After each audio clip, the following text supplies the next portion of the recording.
Thiruvananthapuram നെയ്യാറ്റിൻകരയിൽ KSRTC ബസ്സും കാറും ഓട്ടോയും കൂട്ടിയിടിച്ചുണ്ടായ അപകടത്തിൽ അത്ഭുതകരമായ ഒരു രക്ഷപ്പെടൽ. അപകടത്തിന്റെ ആഘാതത്തിൽ കാറിലുണ്ടായിരുന്ന കുഞ്ഞ് തെറിച്ച് റോഡിലേക്ക് വീണുവെങ്കിലും അത്ഭുതകരമായി രക്ഷപ്പെട്ടു. കാറിലുണ്ടായിരുന്ന 3 യാത്രക്കാർക്കും ബസ്സിലെ യാത്രക്കാർക്കും പരിക്കേറ്റു. അവരെ ഉടൻ തന്നെ സമീപത്തെ ആശുപത്രിയിൽ പ്രവേശിപ്പിച്ചു. അപകടത്തിൽപ്പെട്ട ഓട്ടോറിക്ഷയുടെ ഡ്രൈവർക്കും ചെറിയ രീതിയിൽ പരിക്കേറ്റിട്ടുണ്ട്. കൊറ്റാമത്ത് വെച്ച് നിയന്ത്രണം വിട്ട് വാഹനങ്ങൾ കൂട്ടിയിടിക്കുകയായിരുന്നു എന്നാണ് വിവരം. പരിക്കേറ്റവരുടെ ആരോഗ്യനില തൃപ്തികരമാണ് എന്നാണ് സൂചന. ലഫ്റ്റനന്റ് ജനറൽ ധീരജ് സേത്ത് ഇന്ത്യയുടെ പുതിയ കരസേനാ മേധാവി.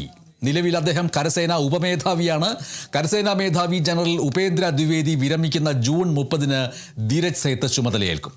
നാഷണൽ ഡിഫൻസ് അക്കാദമിയിലായിരുന്നു സൈനിക പഠനം. 1986 ഡിസംബറിൽ കമ്മീഷൻഡ് ഓഫീസറായി അദ്ദേഹം നിയമിതനായി. സേനയിൽ 40 വർഷത്തെ സേവന പരിചയമുണ്ട്. കശ്മീരിൽ സേനയുടെ ചുമതല വഹിച്ചിട്ടുള്ള ധീരജ് സേത്ത് സൈന്യത്തിന്റെ ആധുനികവൽക്കരണത്തിന് പ്രാധാന്യം നൽകുന്ന വ്യക്തിയാണ്. സൈന്യത്തിന്റെ തെക്കൻ കമാൻഡ്, തെക്ക് പടിഞ്ഞാറൻ കമാൻഡ് മേധാവി എന്നീ നിലകളിലും അദ്ദേഹം പ്രവർത്തിച്ചിട്ടുണ്ട്.